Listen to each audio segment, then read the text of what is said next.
Corona virus ಬರುತ್ತೆ ಹೌದಾನೆ. ಹಳ್ಳಿಗಳಲ್ಲಿ corona ಬಂದಿದೆ ಅಂದ್ರೆ ಅವ್ರು ಸವಾಸ ಮಾಡಪ್ಪ ದೂರ ಓಡ್ಬೇಕಂದ್ರೆ ಓಡ್ತಾರೆ. ಇವತ್ತೇನಾದ್ರೂ ಯಾರು ಎದುರಿಸ್ಬೇಕಂದ್ರೆ ನೀನು ಏನ್ ಆಯುಧ ತಂದ್ರೆ ಯಾರಲ್ಲ. ಕೊರೋನಾ ವೈರಸ್ ಯಾಕಂದ್ರೆ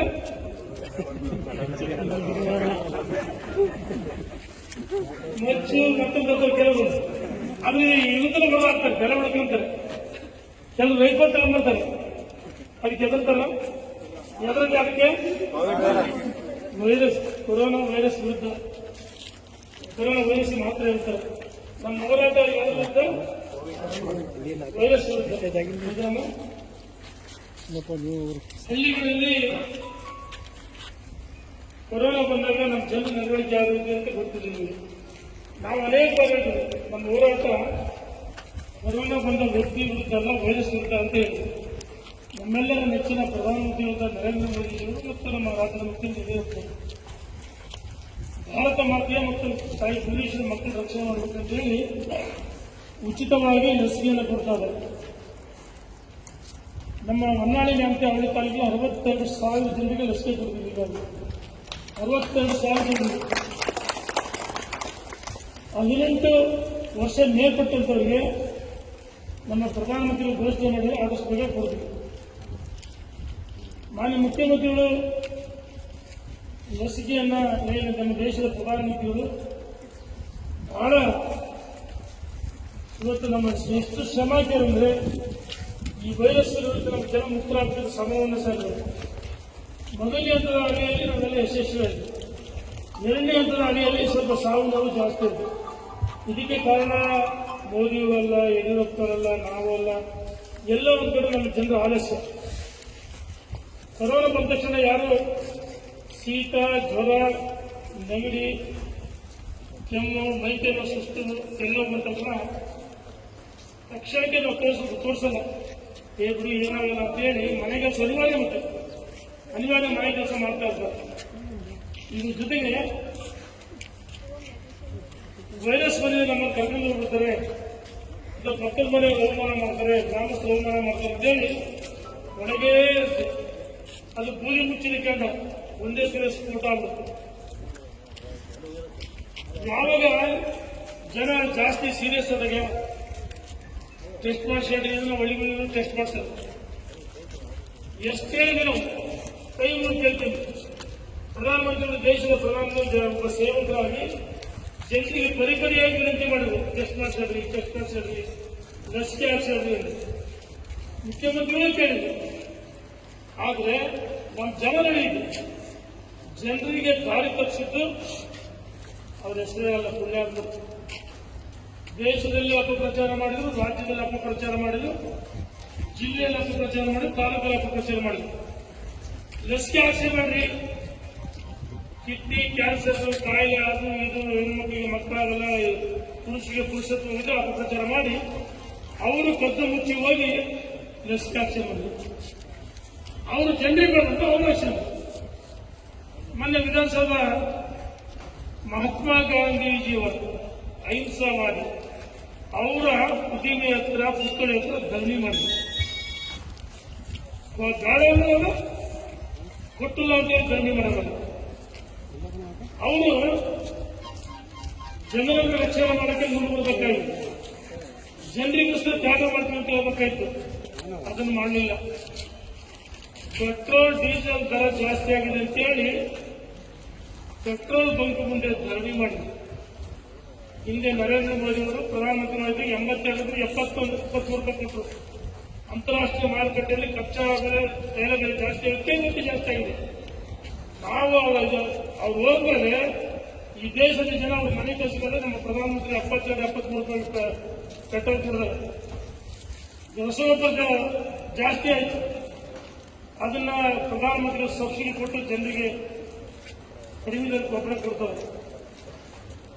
ಜೊತೆಗೆ ಇವತ್ತು ಲಸಿಕೆಯನ್ನ ಕೊಡ್ತಾ ಇದ್ದಾರೆ, ನಿರ್ಭರ ಭಾರತ.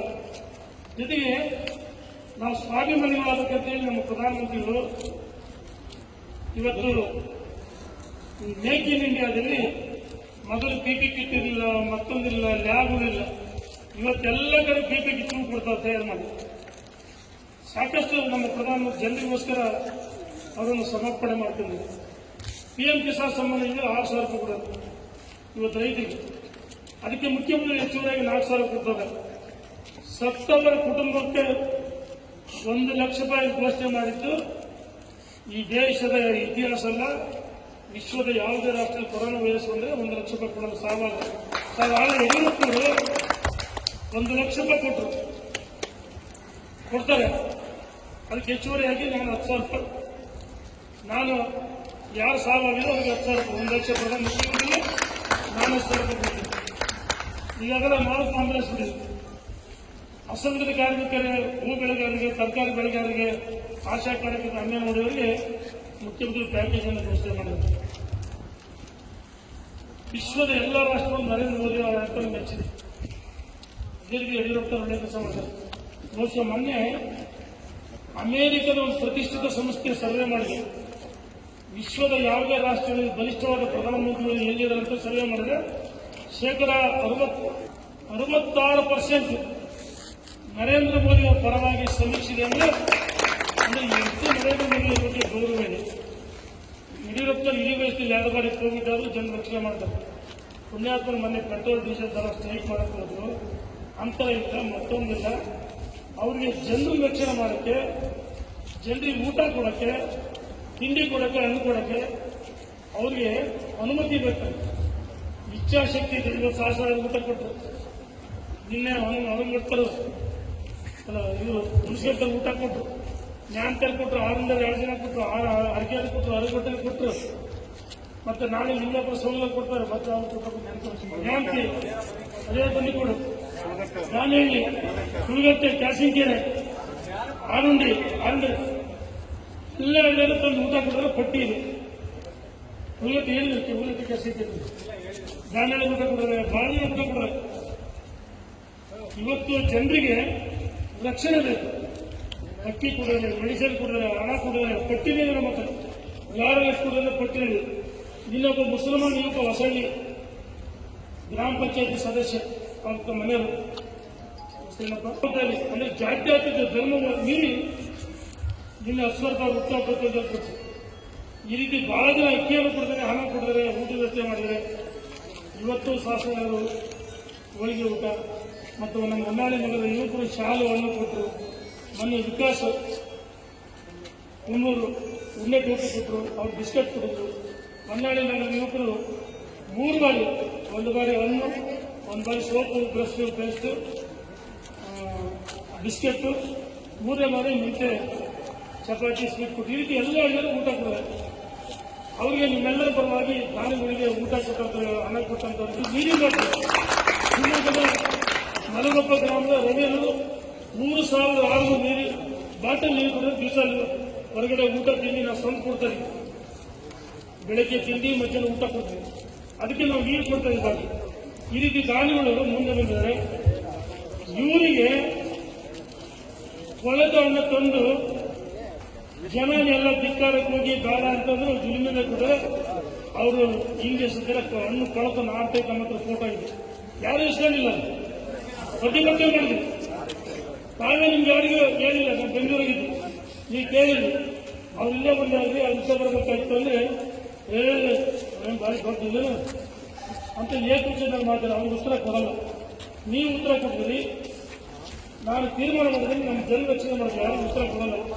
ನಮ್ಮ ಪ್ರಧಾನಮಂತ್ರಿ, ಮುಖ್ಯಮಂತ್ರಿ ಒಳ್ಳೆ ಕೆಲಸ ಮಾಡ್ತಾರೆ. ಜನರ ರಕ್ಷಣೆ ಮಾಡಿದ್ರೆ ನಮ್ಮೆಲ್ಲರ ಕರ್ತವ್ಯ. ಲಸಿಕೆ ಎಲ್ಲ ಕಡೆ ಕೊಟ್ಟಿದ್ದೀವಿ.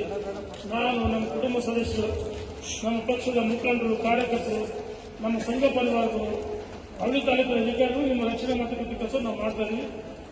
ನೀವು ನಿಮ್ಮ ಗ್ರಾಮದ ತೆರಳಿ ಮೇಲೆ ಇಲ್ಲಿ 10 ನಿಮಿಷ ನೀವು ಇದ್ರಿ, ನಿಮ್ಮನ್ನ ಮನೆ ಕಳಿಸ್ತೀವಿ.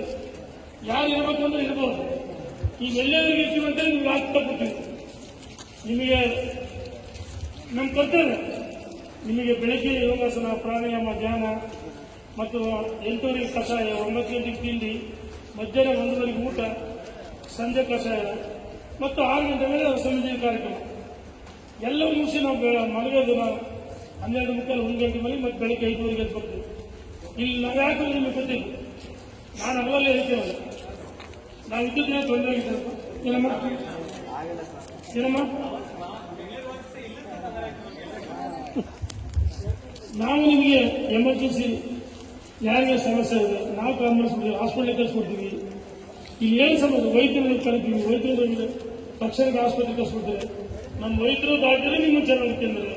ಹೊನ್ನಾಳಿ ಸರ್ಕಾರ ಆಸ್ಪತ್ರೆ ಅವರು ಸಹ ಈಗ ಶಿವಮೊಗ್ಗ ಹೊನ್ನಾಳಿ ಎಲ್ಲ ಕಡೆ ಅವ್ರಿಗೆ ಅಡ್ಮಿಷನ್ ಮಾಡಿಸಿ ನಾವು ವ್ಯವಸ್ಥೆ ಮಾಡಿದ್ವಿ. ಏನು ಸಮಸ್ಯೆ ಇಲ್ಲ. ಇವರಿಗೆ ಪೆಟ್ರೋಲ್ ಡೀಸೆಲ್ ಸ್ಟ್ರೈಕ್ ಮಾಡೋಕ್ಕೆ ಸಮಯ ಇರುತ್ತೆ. ಅಧ್ಯಕ್ಷ ಕರೆ ಕೊಡ್ತಾರೆ. ಜನರಿಗೆ ಊಟ ಕೊಡೋಕ್ಕೆ, ತಿಂಡಿ ಕೊಡೋಕ್ಕೆ, ಮೆಡಿಸಿನ್ ಕೊಡೋಕ್ಕೆ ಅನುಮತಿ ಬೇಕಂತೆ. ಮತ್ತೆ ಗುಂಡಾಗಿರಿ ಮಾಡಿ ಗುಂಡಾಗಿರಿಗೆ ಯಾವತ್ತೂ ಜಗ್ಗಿಲ್ಲ, ಬಗ್ಗಲ್ಲ. ಜೀವನದಲ್ಲಿ ಎಲ್ಲವೂ ನೋಡಿ ನಾವು ಮೇಲೆ ಬಂದಿದ್ದೀವಿ. ಹೊನ್ನಾಳಿ ನೆನಪು ಅವಳಿತು ಜನತೆ ನಮ್ಮನ್ನ ಸೋದರನ ಮನೆ ಮಗನ ರೀತಿ ಒಬ್ಬ ಸೇವಕರನ್ನ ನೀವೆಲ್ಲ ಊಟ ಹಾಕಿ ತಿಂಡಿ ಕೊಟ್ಟು, ಅಂದ್ರೆ ಮತ ಕೊಡೋದು ಊಟಕ್ಕಿಂತ ಹೆಚ್ಚು ಶ್ರೇಷ್ಠದಾನ ಅನ್ನೋದು ಆ ರೀತಿ ನಮ್ಮನ್ನು ಬೆಳೆಸಿದ್ದೀವಿ. ನಾವು ನಿಮ್ಮ ಸೇವಕರ ಕೆಲಸ ಮಾಡ್ತಿದ್ದೀವಿ, ನಿಯತ್ತಿನ ಒಂದೊಂದು ಸೇವಕರ ಕೆಲಸ ಮಾಡ್ತಿದ್ದೀವಿ. ನಿಮ್ಮ ಆರೋಗ್ಯ ಚೆನ್ನಾಗಿರಬೇಕು. ಅವರು ಪ್ರತಿಭಟನೆ ಮಾಡ್ಕೊಂಡು ಹೋಗ್ತಾ ಇರಲಿ. ಅವ್ರಿಗೆ ಜನರ ರಕ್ಷಣೆ ಬೇಕಲ್ಲ, ಆರೋಗ್ಯ ಬೇಕಾಗಿಲ್ಲ. ಪ್ರಚಾರಕ್ಕೋಸ್ಕರ ಬರ್ತಾರೆ. ಪ್ರಚಾರಕ್ಕೋಸ್ಕರ ಫೋಟೋ ತಕ್ಷಣ ಒಂದು ವಿಡಿಯೋ ಹಾಕಿ ಅದು ಪ್ರಚಾರ. ನಮಗೆ ನಿಮ್ಮ ಆರೋಗ್ಯ ಬೇಕಾಗಿದೆ. ನೀವು ನಿಮ್ಮ ಗ್ರಾಮಕ್ಕೆ ಹೋದಾಗ ಕೊರೋನಾ ವಾರಿಯರ್ಸಕ್ಕೆ ನಾವು ನಿಮಗೆ ವಿನಂತಿ ಮಾಡಿದ್ದು, ನಾವು ಯಾರ ವಿರುದ್ಧ ಟೀಕೆ ಮಾಡಬೇಡಿ ಅಂತ. ನಿಮ್ಮ ಗ್ರಾಮಕ್ಕೆ ಹೋದ್ಮೇಲೆ ಇಲ್ಲಿ ಕೆಲವರು ಅಪಪ್ರಚಾರ ಮಾಡ್ತಾರೆ. ಊಟ ಸರಿ ಇಲ್ಲ, ತಿಂಡಿ ಸರಿ ಇಲ್ಲ, ಅದು ಇಲ್ಲ, ಇದಿಲ್ಲ. ಈಗ ಯಾರಿಗೆ ಊಟ ಸಮಸ್ಯೆ ಆಗಿತ್ತು? ನಮ್ಮ ಕುಡಿಯುವ ಸಮಸ್ಯೆ ಆಗಿತ್ತ? ಕರೆಂಟ್ ಹೋಗಿತ್ತ? ಒಂದು ನಿಮಿಷ ಕರೆಂಟ್ ಹೋಗ ಅಂತ ಹೇಳಿದ್ವಿ. ಏನಮ್ಮ ಏನಮ್ಮ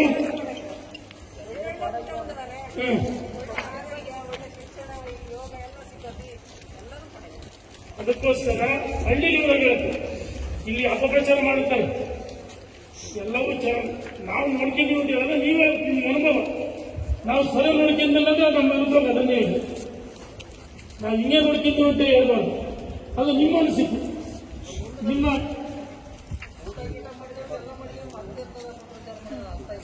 ಇಲ್ಲ ನಾವು ಚೆನ್ನಾಗಿ ನೋಡ್ಕೊಂಡ್ರೆ ಅದನ್ನ ಹೇಳಿ, ಇಲ್ಲ ಇಲ್ಲಿ ಚೆನ್ನಾಗಿ ನೋಡ್ಕೊಂಡಿಲ್ಲ ಅಂತ ಇದ್ರೆ ಅದನ್ನೇ ಹೇಳಿ. ಅದು ನಿಮ್ಮ ಹತ್ರ ಹಿಂಗೆ ಅಂತ ನಾನು ಯಾರಿಗೆ ಟ್ರೈನಿಂಗ್ ಮಾಡೋದು. ಇಲ್ಲಿ ಎಲ್ಲವೂ ಅಚ್ಚುಕಟ್ಟಾಗಿ ನಮ್ಮ ಅಡಿಗೆ ಬರ್ತೀವಿ. ಅವರು ನಿಮ್ಗೆ ನಾನು ಒಂದು ಸ್ವಲ್ಪ ತಪ್ಪಾದಾಗ ಉಪ್ಪ ತಿನ್ನ ಸರಿ ಮಾಡಿಲ್ಲ ಅಂತ ಬೈತೀವಿ. ಒಗ್ಗರಣೆ ಜಾಸ್ತಿ ಆಯ್ತಿಲ್ಲ, ಕಸಾಯಿ ಸಣ್ಣ ಸಣ್ಣ ಅಂತ ಕುಡಿದು ದೊಡ್ಡ ದೊಡ್ಡ ಕುಡಿದು ಅಂತ. ನಮಗೇನಪ್ಪ ಅಂದ್ರೆ ನಮ್ಮ ಮನೆ ನಿಮಗೆ ಫೀಲಿಂಗ್ ಆಗಬಾರ್ದು. ಏನಪ್ಪ ಇಲ್ಲಿ ಬಂದ್ವಿ, ಇಲ್ಲಿ ಏನೂ ಇಲ್ಲ, ಮನೋರಂಜನೆ ಇಲ್ಲ, ಊಟ ತಿಂಡಿ ಅಂತ ಆ ನೋವು ಕಾಣಬಾರ್ದು. ನಿಮ್ಮನ್ನ ಎಲ್ಲ ರೀತಿ ನೋಡ್ಕೊಂಡಿದ್ದೀವಿ. ನಿಮ್ಮ ಅಭಿಪ್ರಾಯವನ್ನು ಹಳ್ಳಿ ಹುಡುಗಿ ಹೇಳಿ, ನಿಮಗೇನು ತೋಚುತ್ತೋ ಅದನ್ನ ಹೇಳಿ. ಏಕೆಂದ್ರೆ ನಮ್ಮ ಹಿಂಗೆ ಅಂತ ನಾವು ಹೇಳೋದು.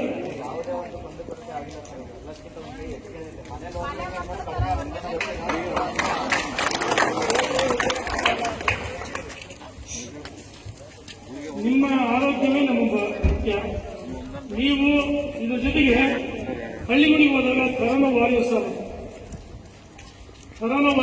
ಏನಮ್ಮ, ಬೇರೆಯವರಿಗೆ ಆತ್ಮಸ್ಥೈರ್ಯ ತುಂಬಬೇಕು. ಕೊರೋನಾ ಬಂದು ಅವಮಾನ ಮಾಡ್ತಾರೆ ಕೆಲವರು. ಇಲ್ಲ, ನಾವದೀವಿ, ನಾವು ಕೊರೋನಾ ಬಂತು, ಇನ್ನು ಮುಂದುವರೆದ ನಮ್ಮ ಕೊರೋನಾ ಸೋಂಕಿನ ಸಂಖ್ಯೆ ಈ ಸಂಘ ಮಾಡಿದ್ರೆ ಆ ಸಂಘ ಸದಸ್ಯತೆ ನಾವೇ ಜಾಸ್ತಿ ಆಗ್ತೀವಿ. ನಾನು ಸದಸ್ಯ ಸರಿ ಬರುತ್ತೆ.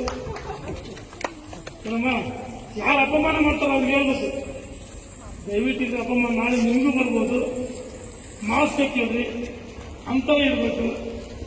ಮತ್ತು ಯೋಗಾಸನ, ಪ್ರಾಣಾಯಾಮ, ಧ್ಯಾನ, ವಾಯುವಿಹಾರ ಈ ರೀತಿ ಎಲ್ಲವೂ ಕಾಲಕಾಲಕ್ಕೆ ಅವ್ರಿಗೆ ಆತ್ಮಸ್ಥೈರ್ಯ ತುಂಬಿ ಅವಮಾನ ಮಾಡೋದು ಅಂತೇಳಿ ಧೈರ್ಯ ತುಂಬಿ ನೀವು ನಿಮ್ಮ ಕುಟುಂಬ ಸದಸ್ಯ ಮೊದಲು ನಿಮ್ಮ ಕುಟುಂಬ ಸದಸ್ಯ ರಕ್ಷಣೆ ಮಾಡಬೇಕು. ನಿಮ್ಮ ಪಕ್ಕದ ಮನೆ, ಕೇಳಿ, ಗ್ರಾಮ ರಕ್ಷಣೆ ಮಾಡ್ತಿದ್ರೆ ದೇಶದಲ್ಲಿ ಪ್ರತಿಯೊಂದು ಕ್ಷೇತ್ರದ ಇದೇ ರೀತಿ ನಡೀತಾರೆ.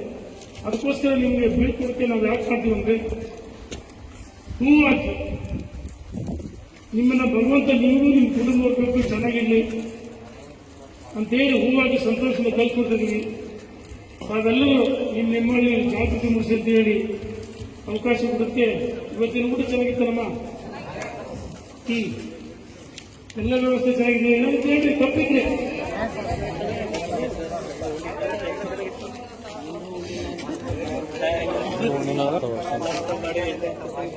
ನಿಮ್ಮೆಲ್ಲರಿಗೂ ಧನ್ಯವಾದಗಳು. ಅನೇಕ ಬಾರಿ ಮಾತಾಡಿದ್ದೀವಿ. ಮತ್ತೊಂದು ನಮ್ಮ ಹಿಂದೆ ಒಂದು ವಿನಂತಿ, ಕೊರೋನಾ 2ನೇ ದಿನ ಈಗಾಗಲೇ ಬಹಳ ಕಡಿಮೆ ಇದೆ, ಸಾವು ನೋವಾಗಿದೆ. 3ನೇ ಅಲೆ ಬರಲ್ಲ ಅಂತ ಹೇಳಿ ಮೈ ಮರಿಬೇಕು. ವಿಶ್ವದ ಆರೋಗ್ಯ ತಜ್ಞರಿದ್ದಾರೆ, ಇನ್ನೊಂದು 3-4 ವಾರದಲ್ಲಿ ಮತ್ತೆ 3ನೇ ಅಲೆ ಬರುತ್ತೆ. ಇದು ಜಾಗೃತರಾಗಿರಬೇಕು. ಮೈ ಮರೆತರೆ ಸ್ಲಿಪ್ ಆದರೆ ಜಾರಿದೆ 3ನೇ ಅಲೆ ಬಂದರೆ ಸಾಕಷ್ಟು ಸಾವು ನೋವಾಗುತ್ತೆ ಮಕ್ಕಳಿಗೆ. ಅದಕ್ಕೋಸ್ಕರ ನೀವು ನಿಮ್ಮ ಕುಟುಂಬ ಸದಸ್ಯರನ್ನ ಮಾಡಿ ನಿಮ್ಮ ಗ್ರಾಮದಲ್ಲಿ ಜಾಗೃತಿ ಮೂಡಿಸಿ. ಸ್ವಚ್ಛತೆ ಬಹಳ ಮುಖ್ಯ. ನಾವು ಅದಕ್ಕೆ ಒಳಗಡೆ ನಿಂದೆ ಮನೆ ಕ್ಲೀನ್ ಮಾಡ್ಕೊಳ್ರಿ, ಕಸ ಹೊಡ್ಕೊಳ್ರಿ. ಪ್ರತಿಯೊಂದು ಸ್ವಚ್ಛತೆ ಚೆನ್ನಾಗಿರ್ತದೆ ಅಂತ ಹೇಳ್ತಿರ್ತಾರೆ. ಪೌರ ಕಾರ್ಮಿಕರ ಕೆಲಸ ಅವರು ಕ್ಲೀನ್ ಮಾಡಿಸಿದ್ರು. ಅವರು ಬರಕ್ಕೆ ಹೆದರ್ತಾ ಇದ್ರು. ಟಿಕೆಟ್ ಹಾಕಿ ಧೈರ್ಯ ಕೊಟ್ಟು ಹೊರ ಕಳಿಸಿದ್ರು. ಕೊರೋನಾ ಸೋಂಕಿನ ವೈರಸ್ ಬಗ್ಗೆ ನಾವೆಲ್ಲ ನಾವೇನು ಗಾಬರಿನಲ್ಲಿ ನಾವು ಧೈರ್ಯವಾಗಿದ್ದೀವಿ. ನೀವರ ಜೊತೆ ಧೈರ್ಯವಾಗಿ ಮನೆಯಲ್ಲಿ ಜಾಗೃತಿ ಮೂಡಿಸಿ, ಹಳ್ಳಿ ಜಾಗೃತಿ ಮೂಡಿಸಿ ವಿನಂತಿ ಮಾಡಿ ಶುಭವಾಗಿ ಅಂತೇಳಿ ನಿಮ್ಮನ್ನು ಶುಭ ಹಾರೈಸಕ್ಕೆ ನಾವು ನಿಂತಿದ್ದೀವಿ. ನಿಮ್ಮೆಲ್ಲರಿಗೂ ಧನ್ಯವಾದಗಳು. ಜನಪ್ರಿಯ ಜನನಾಯಕ ಕೇವಲ ಕರ್ನಾಟಕದಲ್ಲಿ ಅಷ್ಟೇ ಅಲ್ಲ, ನಮ್ಮ ರಾಜ್ಯದಲ್ಲಿ ಅಷ್ಟೇ ಅಲ್ಲ, ದೇಶ ವಿದೇಶಗಳಲ್ಲೂ ಒಬ್ಬ ಹೃದಯವಂತ ಮತ್ತು ಎಲ್ಲರಿಗೂ ದೇಶ ವಿದೇಶಗಳ ಜನರಿಗೂ ಸುತ್ತಲೂ ಒಂದು ರೋಲ್ ಮಾಡಲ್ ಮಾದರಿಯಾಗಿದ್ದಂಥ ನಮ್ಮ ರೇಣುಕಾಸ್ವಾಮಿ ಅವರಿಗೆ ನನ್ನ ಮೊದಲನೇ ಕೋಟಿ ನಮಸ್ಕಾರಗಳು. ಇಲ್ಲಿ ನಮಗೆ ಯಾವುದೇ ತರದ ಕುಂದುಕೊರತೆಗಳು ಏನೂ ಇಲ್ಲ. ಫಸ್ಟಿಗೆ ಬಂದಾಗ ಇದೇನಪ್ಪ ಈ ತರ ಐತೆ, ಹೆಂಗಪ್ಪ ಪಾಸಿಟಿವ್ ಬಂದ್ಬಿಡ್ತು, ಮನೆ ಹೆಂಗೆ ಲೆಕ್ಕಾಚಾರ ಅಂತೇಳೆಲ್ಲ ಚಿಂತೆ ಮಾಡ್ತಿದ್ವಿ. ನಾನು ಬಂದು ಈಗ 27 ವರ್ಷ ಆಯ್ತು ಭೂಮಿಗೆ ಬಂದು, ಇವತ್ತಿನವರೆಗೂ ಒಂದು ದಿನಕ್ಕೂ ನಿಮ್ಮ ಅಪ್ಪಾಜಿ ನಾನು ಫೋನ್ ಮಾಡಿಲ್ಲಂಗೆ ಇದ್ದವನೇ ಅಲ್ಲ. ಅಂಥದ್ದು ಇಲ್ಲಿ ಬಂದಾಗ ಒಂದು ದಿನಕ್ಕೂ ನಾನು ಫೋನ್ ಮಾಡೇ ಇಲ್ಲ ಮನೆಗೆ. ಅಷ್ಟು ನಮಗೆ ಚೆನ್ನಾಗಿ ನೋಡ್ಕೊಂಡಿದ್ದಾರೆ. ಇಲ್ಲಿ ನಮ್ಮ ಸಾಹೇಬರಾಗಿರ್ಬೋದು, ಮೇಡಮ್ ಆಗಿರ್ಬೋದು, ಅಡುಗೆ ಸಿಬ್ಬಂದಿ ವರ್ಗದವರಾಗಿರ್ಬೋದು, ನಮ್ಮ ರಮೇಶ್ ಡಾಕ್ಟ್ರು ಎಲ್ಲರೂ ನಮಗೆ ಏನೊಂದು ಕುಂದುಕೊರತೆಗಿಲ್ಲ. ಯಾರಿಗಾದ್ರೂ ಹುಷಾರಿಲ್ಲ ಅಂತಂದ್ರೆ ಇಮ್ಮಿಡಿಯೇಟ್ಲಿ ರೆಸ್ಪಾನ್ಸ್, ಹಂಗೆ ಕಳ್ಸ ಆಂಬುಲೆನ್ಸ್, ಯಾರು ಕಳ್ಸ ಹಾಸ್ಪಿಟ್ಲಿಗೆ ಕಳ್ಸ, ಅದೇನು ನೋಡು ಅಂತೇಳಿ ಹಂಗೆ ಸಾಹೇಬ್ರು ಅವ್ರು ಬಂದ್ರೆ ಸಾಕು. ನಮಗೆ ಕೋವಿಡ್ ಅನ್ನೋದು ಏನು ತಲೆಗೆ ಇಲ್ಲ. ನಮಗೆ ಕೋವಿಡ್ ಅನ್ನೋದು ಪೇಷಂಟ್ ಅನ್ನೋದು ನಮಗೇನು ಮೈಂಡಲ್ಲೇ ಇಲ್ಲ. ನಾವಿಲ್ಲೇನು ಟೂರ್ ಗೀರ್ ಬಂದಿವೇನಪ್ಪ ಅನ್ನೋ ಒಂದು ವಾಸ್ತವವನ್ನು, ಒಂದು ಅಟ್ಮಾಸ್ಫಿಯರ್ನ ಕ್ರಿಯೇಟ್ ಮಾಡ್ಕೊಟ್ಟಿದ್ದಾರೆ. ಇಲ್ಲಿ ಜನಪ್ರಿಯ ಶಾಸಕರಾದಂಥ ರೇಣುಕಾಸ್ವಾಮಿ ಅವರು ನಮಗೆ ನಮ್ಮ ಕ್ಷೇತ್ರಕ್ಕೆ ಸಿಕ್ಕಿಲ್ಲ ಅಂತೇಳಿ ನನಗೆ ಬಹಳ ನೋವು ಅಂದ್ರೆ ಬಹಳ ನೋವಾಗ್ತದೆ. ನಮ್ಮ ತಿರುಗಿರಿ ತಾಲೂಕು ಫೇಸ್ಬುಕ್ ಅಲ್ಲೇ ಇವ್ರದ್ದು ಕಾರ್ಯಕ್ರಮಗಳೆಲ್ಲ ನೋಡ್ಕೊಂಡು ಇವತ್ತಿನವರೆಗೆ 25 ವರ್ಷ 26 ವರ್ಷ ಆದ್ರೂ ಒಂದೊಂದು ಸಹಾಯನೂ ಪಡೆದಿಲ್ಲ ನಾನು ನಮ್ಮ ಶಾಸಕರಿಂದ. ಬಟ್ ನಮ್ಮ ರೇಣುಕಾಸ್ವಾಮಿಯಿಂದ ನನ್ನ ಜೀವನ ಇವತ್ತು. ಮತ್ತೊಮ್ಮೆ ಅವರಿಗೆ ನನ್ನ ಹೃದಯಪೂರ್ವಕವಾದ ಧನ್ಯವಾದಗಳು. ಇಲ್ಲಿ ಬೆಳಗ್ಗೆ ಎದ್ದ ತಕ್ಷಣ ಯೋಗಾಸನ, ಆಮೇಲೆ ಕಷಾಯ, ಆಮೇಲೆ ಟೈಮ್ ಟು ಟೈಮ್ ಟಿಫನ್, ಆಮೇಲೆ ಮತ್ತೆ ಟಿಫನ್ ಮಾಡಿದ ತಕ್ಷಣ ಡಾಕ್ಟರ್ ಸಿಬ್ಬಂದಿ ವರ್ಗ ಆಗಿರ್ಬೋದು ಇಮಿಡಿಯೇಟ್ಲಿ ಆಕ್ಸಿಮೀಟ್ರು, ಆಮೇಲೆ ಟೆಂಪರೇಚರ್ ಟ್ಯಾಬ್ಲೆಟ್ಸ್ ಎಲ್ಲ ಬಂದು ಒಂಥರ ಎಲ್ಲರನ್ನೂ ಕೇಳ್ಕೊಂಡ ಬರೋರು. ಅವರು ಪೇಷಂಟ್ ಮಾತಾಡ್ಲಿಲ್ಲ ಅಂತಂದ್ರು ಅವರಾಗೆ ಅವರೇ ಬಂದು ಏನಪ್ಪ ಆರಾಮಿದೆ, ಏನಾಯ್ತು ಚೆಕ್ ಮಾಡಿಸಿದ, ಯಾವ ಟ್ಯಾಬ್ಲೆಟ್ಸ್ ಬೇಕು ಅಂತೇಳಿ ಔಷಧಿಗೂ ನಾವು ಎಲ್ಲರೂ ನಿಷ್ಠಾವಂತವಾಗಿ ಇಲ್ಲಿ ಇದನ್ನ ಕಾರ್ಯವನ್ನು ಮಾಡಿದ್ದಾರೆ. ಇಲ್ಲಿ ತಪ್ಪು ಒಪ್ಪು ಹುಡುಕ ಅಂತ ಗಂಡು ಯಾರು ಇಲ್ಲ, ತಪ್ಪು ಒಪ್ಪು ಹುಡುಕಕ್ಕೂ ಸಾಧ್ಯನೇ ಇಲ್ಲ. ಇಲ್ಲಿ ಆ ತರ ನಮಗೆ ಇಲ್ಲಿ ಟ್ರೀಟ್ ಮಾಡಿದ್ದಾರೆ. ಇಲ್ಲಿ ಒಂದು ಬೆಡ್ಡಿನ ವ್ಯವಸ್ಥೆ ಆಗಿರ್ಬೋದು. ನಾವು ಬಂದಾಗ ಬರೀ ಒಂದು 2 ರೂಮ್ ಅಷ್ಟೇ ಇತ್ತು, ಬೆಡ್ ಇಲ್ಲ ಅಂತೇಳಿ ಯಾರೋ ಒಬ್ರು ಇದು ಮಾಡಿದ್ರು. ಇಮಿಡಿಯೇಟ್ಲಿ 2 ಟ್ರ್ಯಾಕ್ಟರ್ ಬೆಡ್ ತರಿಸಿದ್ದು, ಒಂದಲ್ಲ 2 ಟ್ರ್ಯಾಕ್ಟರ್ ಬೆಡ್ ತರಿಸಿದ್ದು. ನಮಗೆ ಇಲ್ಲಿ ನಿಜವಾಗ್ಲೂ ಸುಳ್ಳಲ್ಲ, ನಮಗೆ ಇಲ್ಲಿ ನಮ್ಮ ಸ್ವಾಮಿಯವ್ರ ಮೀಟ್ ಆಗಕ್ಕೆ ಸಿಕ್ಕಿರೋದು ನಮ್ಗೆ ತುಂಬಾ ಅಂದ್ರೆ ತುಂಬಾನೇ. ವಿದೇಶಗಳಿಂದ ಎಲ್ಲ ಫೋನ್ ಬಂದಿದ್ದಾವೆ, ಸರ್ ನಿಮ್ಮನ್ನ ನೋಡ್ಬೇಕು, ನಿಮ್ಮನ್ನ ಮೀಟ್ ಆಗ್ಬೇಕು ಅಂತೇಳಿ ನಾವೆಲ್ಲ ಫೇಸ್ಬುಕ್ ಅಲ್ಲಿ ನೋಡಿದ್ವಿ. ನಾವು ಇವತ್ತು ಅವ್ರನ್ನ ಅಗಲಿ ಹೋಗ್ಬೇಕು ಅಂತಂದ್ರೆ ಅದಕ್ಕೆ ತುಂಬಾ ಅಂದ್ರೆ ತುಂಬಾನೇ ದುಃಖ ಬರ್ತೈತಿ. ಇಲ್ಲಿ ಊಟದ ವ್ಯವಸ್ಥೆ ಆಗಿರ್ಬೋದು, ಆಮೇಲೆ ಟ್ರೀಟ್ ಪೇಷಂಟ್ಗಳಿಗೆ ಅಜ್ಜರು ಊಟ, ಮತ್ತೆ ಇಲ್ಲಿ ಸಿಬ್ಬಂದಿಯವರು ಅಡಿಗೆ ಸಿಬ್ಬಂದಿಯವರು ಇದ್ರು ನಮ್ಮ ಸಾಹೇಬ್ರೆ ಬಂದು ನಮ್ಮ ಮೇಡಮ್ ಅವರೇ ಬಂದು ಊಟ ನೀಡ್ತಿದ್ರು. ಅದು ನನ್ನ ಸ್ಪೆಷಲ್ ಯಾಕೆ ಅಷ್ಟು ಯೂಸ್, ಅದು ಭಾಳ ಅಂದ್ರೆ ಭಾಳ ಇಷ್ಟ ಇದೆ. ನೀವು ಬರೀ ಒಂದು ಮಾತು ಹೇಳಿದ್ರೆ ಏನ್ ಬೇಕಾದ್ರೂ ಕೆಲಸ ಆಗುತ್ತಿಲ್ಲ. ಅಂತ ವೈಯಕ್ತಿಕವಾಗಿ ನೀವೇ ಬಂದು ಮಾಡ್ತಿದ್ದೀರಾ ಅಂತಂದ್ರೆ ನಿಜಕ್ಕೂ ರಿಯಲಿ ಯಾಕೆ up to you sir. I really like it. ಆಮೇಲೆ ಇಲ್ಲಿ ಇವರು ಆಂಬುಲೆನ್ಸ್ ಅಣ್ಣರಾಗಿದ್ರು ಆಗಿರ್ಬೋದು, ಅವರು ಬರೀ ಸಾಹೇಬ್ರು ಬರೀ ಒಂದು ಫೋನ್ ಮಾಡಿದ್ರೆ ಸಾಕು, ಅದು ಎಂತದೇ ಇರಲಿ 5 ರಿಂದ 10 ನಿಮಿಷದ ಒಳಗಡೆನೆ ಇಲ್ಲ. ಇವತ್ತಿನವರೆಗೂ ನಾವು ಮನೆಗಿದ್ರೆ ನಮ್ಗೆ ಇಷ್ಟು ಟ್ರೀಟ್ ಮಾಡ್ತಾರೆ ಅನ್ನೋ ಲೆಕ್ಕಾಚಾರದಾಗ ಇದ್ದೇ ಇಲ್ಲ. ಊರಾಗ ಹೋದ್ರೆ ಕೋವಿಡ್ ಪೇಷಂಟ್ ಹಂಗೆ ಅಂತಿದ್ರು. ಇದೇ ಒಂದು ನಮ್ ರೇಣುಕಾ ಸ್ವಾಮಿಯಲ್ಲಿ ಈ ತರ ಒಂದು ಮಹತ್ವಪೂರ್ಣವಾದ ಕೆಲಸ ಮಾಡ್ಲಿಲ್ಲ ಅಂದ್ರೆ ಎಷ್ಟು ಜನ ಸಾವು ನೋವು ಬಗ್ಗೆ ಹೋರಾಡ್ತಿದ್ರು, ಎಷ್ಟು ಜನ ಸಾಯ್ತಿದ್ರು ಗೊತ್ತಿಲ್ಲ. ಅದಂದ್ರು ಇಲ್ಲಿ ಬರ್ತಿದಂಗೆ ಬರೀ ಅಟ್ಮಾಸ್ಫಿಯರ್ ಹೇಳ್ತದೆ, ನಿಮ್ ಪೇಷಂಟ್ ಅಲ್ಲ ಅಂತ ಹೇಳ್ತದೆ. ನಮ್ಗೆ ಸಾರಿ ಹೇಳ್ತದೆ. ಆ ತರ ಒಂದು ಅಟ್ಮಾಸ್ಫಿಯರ್ ಕ್ರಿಯೇಟ್ ಮಾಡಿ ನಮ್ಮನ್ನು ಇಲ್ಲಿ ಇಷ್ಟು ಚೆನ್ನಾಗಿ ನೋಡ್ಕೊಂಡು ಇಷ್ಟು ಟ್ರೀಟ್ ಮಾಡಿ ಕಳ್ಸಿದಾರೆ ಅಂದ್ರೆ ಅದು ನಿಜಕ್ಕೂ ಮಹತ್ವಪೂರ್ಣವಾದ ಕೆಲಸ. ನಾವು ನಮ್ ಸಾಯವರೆಗೂ ನಾವು ಇದನ್ನ ಮರೆಯಕ್ ಚಾನ್ಸೇ ಇಲ್ಲ. ದೇಶ ವಿದೇಶಗಳಲ್ಲಾದ್ರೂ ಒಬ್ಬ ರೋಲ್ ಮಾಡಲ್ ಆಗಿದ್ದಾರೆ. ಇವತ್ತಿಗೂ ನಾವು ಹೇಳ್ಬೇಕಪ್ಪ ಅಂತಂದ್ರೆ ಅವ್ರದ್ದು ಹುಟ್ಟಿ ಇವತ್ತಿಗೂ ಸಾಕಾತು. ಬದುಕಿದ್ರೆ ಅವ್ರ ತರ ಬದುಕಬೇಕು, ಸೇವೆ ಮಾಡಿದ್ರೆ ಅವ್ರ ತರ ಸೇವೆ ಮಾಡ್ಬೇಕು ಅಂತ ಹೇಳ್ತಿದ್ದೀನಿ. ಮೊನ್ನೆ ಬಂದಿದ್ರು ಇವರು ಪಕ್ಷ ಬೇಡ ಇಲ್ಲಿ ಮೊದಲದಾಗೆ ಇಲ್ಲಿ ಇವತ್ತಿನವರೆಗೂ ನಾನು ಔಟ್ ಆಫ್ ತಾಲೂಕು, ಆದ್ರೆ ಇಲ್ಲಿ ಯಾವುದೇ ತರದ ಪಕ್ಷ ನೋಡೇ ಇಲ್ಲ. ಇಲ್ಲಿ ಎಲ್ಲರೂ ಒಂದು ಕುಟುಂಬ, ಒಂದು ಫ್ಯಾಮಿಲಿ ತರ ನೋಡ್ಕೊಂತಿದ್ದಾರೆ ನಮ್ಮನ್ನ. ಇವತ್ತಿನವರೆಗಾದ್ರೂ ಇಲ್ಲಿ ಪಕ್ಷ ತಂದೆ ಇಲ್ಲ, ಪಕ್ಷಾಂತರಗಳು ಯಾವುದೇ ಇಲ್ಲ. ಪಕ್ಷಾತೀತವಾಗಿ ಮಾಡೋದಿಲ್ಲ. ಏನೇ ಕೆಲಸ ಆದ್ರೂ ಪಕ್ಷಾತೀತವಾಗಿ ಕೆಲಸ ಮಾಡೋದು. ಕಾಲೆಳೆಯರು ಎಲ್ಲಿದ್ರು ಯಾವಾಗಿದ್ರು ಕಾಲ್ ಕೆಳಗೆ ಇರ್ತಾರೆ ಅಂತ ನಾನು ಅನ್ಕೊಂಡಿದ್ದೀನಿ. ಅದು ಯಾವಾಗ್ಲೂ ಅದೇ ತರ ಇರ್ತಾರೆ. ಇಲ್ಲಿ ಇನ್ನೂ 10 ದಿನ 20 ದಿನ ಬಂದು ಹುಡುಕಿದ್ರು ಯಾವುದೇ ತರದ್ದು ಫೀಡ್ಬ್ಯಾಕ್ ಡ್ರಾಬ್ಯಾಕ್ಸ್ಗಳು ಯಾವ ಸಿಗೋದು ಇಲ್ಲ ಇಲ್ಲಿ. ಆ ತರ ನಮಗೆ ಒಂದು ಒಳ್ಳೆ ಮಹತ್ವಪೂರ್ಣವಾದ ಕೆಲಸ ಮಾಡಿಕೊಟ್ಟಿದ್ದಾರೆ. ಸಾಹೇಬರಿಗೆ ಇನ್ನೊಂದ್ಸಲಿ ನನ್ನ ಹೃದಯಪೂರ್ವಕವಾದ ನಮಸ್ಕಾರಗಳು. ನಮಸ್ಕಾರ. ನಮಸ್ಕಾರ.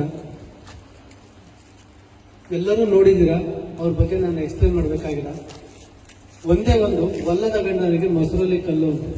ಇಷ್ಟ ಇಲ್ಲ ಅಂತಂದವರು ಕಲ್ಲನ್ನು ಮೊಸರಲ್ಲೂ ಹುಡುಕ್ತಾರೆ ಅನ್ನೋದು ಸಹಜ. ಆ ತರ ಹುಡ್ಕೊಂಡ್ ಬರೋರು ಬೇಕಾದಷ್ಟು ಜನ ಇರ್ತಾರೆ. ಇನ್ನು ನಾವು ಅರ್ಥ ಮಾಡ್ಕೊಬೇಕು, ನಿಜವಾಗ್ಲೂ ಒಬ್ಬ ವ್ಯಕ್ತಿತ್ವನ ರಾತ್ರಿ 1 ಗಂಟೆಯಲ್ಲಿ ಇದನ್ನ ಆಂಬುಲೆನ್ಸ್ ನ ಕರೆಸಿ ಓಡಾಡಿ ನೋಡಿ ಮಾಡ್ಕೊಳ್ಳುವಂತ ಶಾಸಕರನ್ನ ಈ ದೇಶದ ಹುಡ್ಕೊಂಬನ್ನಿ